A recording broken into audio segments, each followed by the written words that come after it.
A gente sempre espera que vai ter uma vida assim, né, plena, normal, mas não foi bem isso que aconteceu.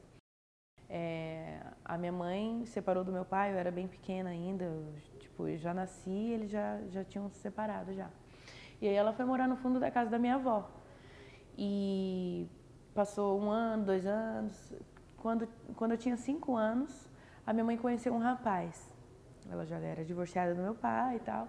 E aí eles começaram a conversar, a ter um relacionamento. Ele era muito bom. Ele ajudava muito a nossa família, assim, era uma pessoa excepcional. E aí eles decidiram, não, você não precisa ficar aqui no fundo da casa da sua mãe. Você pode vir morar comigo.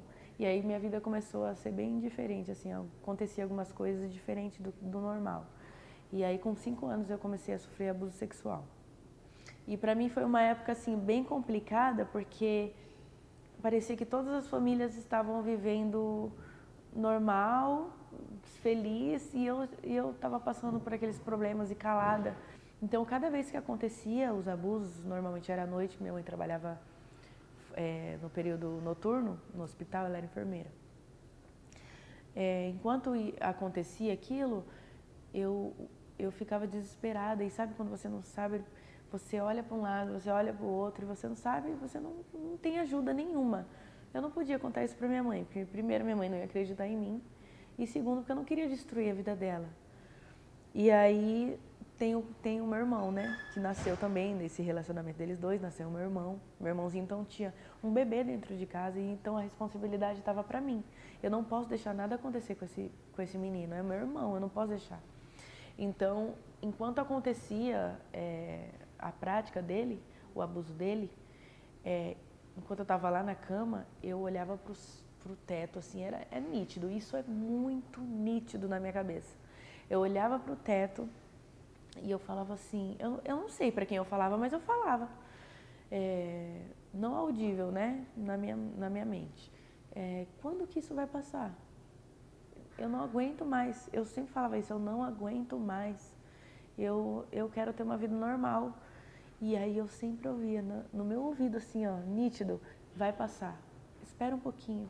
Hoje vai estar acontecendo isso, mas confia que vai passar. Essa frase era bem nítida, essas 2 palavras.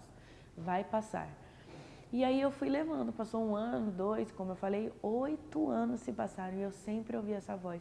E aí eu voltei para casa um dia e meu padrasto estava assistindo um jornal que era só, assim, todos os jornais, a maioria assim, desses aí fora, conta de tragédia.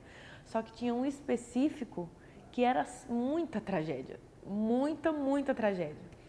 E aí eu assistindo, assim, não que eu não estava no sofá assistindo, eu estava fazendo minhas coisas e aí eu ouvi.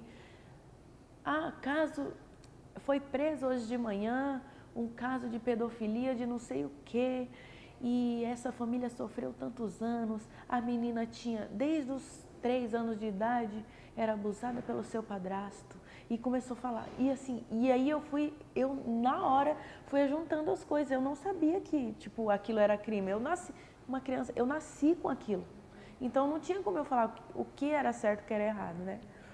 E aí eu comecei a associar, eu tinha 12 anos, comecei a associar as coisas, tudo que eu ouvi no jornal, eu passei. E aí, a última vez que ele ia tentar se aproximar de mim, eu falei pra ele que você não vai encostar em mim porque você é um pedófilo. Porque eu sabia a palavra, nossa, agora eu sei por que eu passo isso, sabe? E aí eu falei, você não vai mais encostar em mim porque você é um pedófilo. Eu tentei contar para minha mãe, eu tinha 12 anos, e eu contei numa carta. Quando ela chegou, ela colocou ele frente a frente, e aí foi que ela descobriu, só que meio que ficou elas por elas. Porque eu falei assim, mãe, é mentira, fiquei com medo dele. Ele fazia alguma coisa contra mim ou contra meu irmão. Aí eu falei, mãe, é tudo mentira, eu escrevi aquela carta porque eu queria separar vocês dois, me perdoa, eu não vou fazer mais isso. E aí depois disso continuou mais 2 anos. Com 14 anos parou mesmo, porque minha mãe, ela não estava mais aguentando viver num relacionamento, não por isso. Porque aí, tipo, coloquei uma pedra em cima e ninguém falou mais nesse assunto. E aí a gente mudou de casa. Eles se separaram, a gente mudou de casa. E aí com 14 anos eu me libertei. E aí foi passando, eu tinha 14, 15, aí com 15 anos, Depois de um ano, eu tenho uma prima que ela é muito apegada assim comigo desde que a gente nasceu.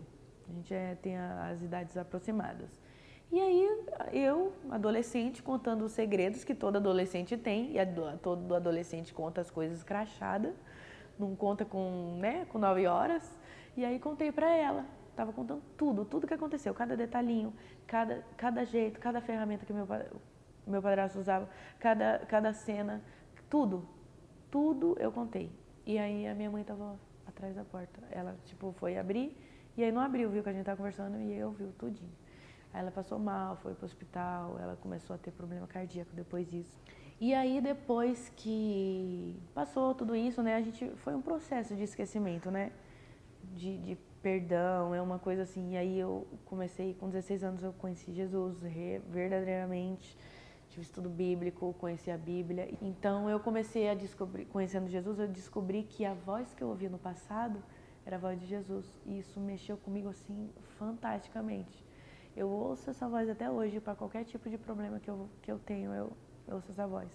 Inclusive, depois que minha mãe ficou sabendo, ela teve vários problemas de coração, ela infartou 2 vezes. E aí no ano de 2016, ela infartou de novo. E aí a gente ficou desesperado, porque, meu Deus, 2 infartos, a pessoa morre em um infarto, imagina o segundo. Aí a gente já começou a entrar em desespero. Aí marcou para ela uma cirurgia. Ia ser no dia 25 de julho essa cirurgia. Ela entrou lá dia 23 de junho. E a gente ficou lá, ela andava por tudo quanto é canto daquele hospital, fazia amizade, falava de Jesus, sabe? Assim, perfeita. Ela ia fazer cirurgia, ia pra casa, a gente ia cuidar dela, fim. Só que não foi isso que aconteceu. Aí no dia 25 de julho, ela fez a cirurgia, foi das 8 da manhã até as 13, fazendo essa cirurgia. Aí ela voltou da cirurgia, era para ela acordar 3 horas da tarde, ela acordou umas 2 horas da tarde, ela acordou bem antes do previsto. E eu tenho certeza que Deus acordou a minha mãe pra gente se despedir. E aí foi um momento tenso, uma tensão fora do comum, porque você quer estar ali no lugar dela, sabe? Eu dava tudo pra estar ali no lugar da minha mãe. E aí meu irmão chegou e falou pra mim assim, Mima, eu acho que a mãe não vai resistir. Eu acho que ela vai vir a óbito. Eu, não, pelo amor de Deus, não, isso não vai acontecer, eu vou morar, Deus é fiel, sabe?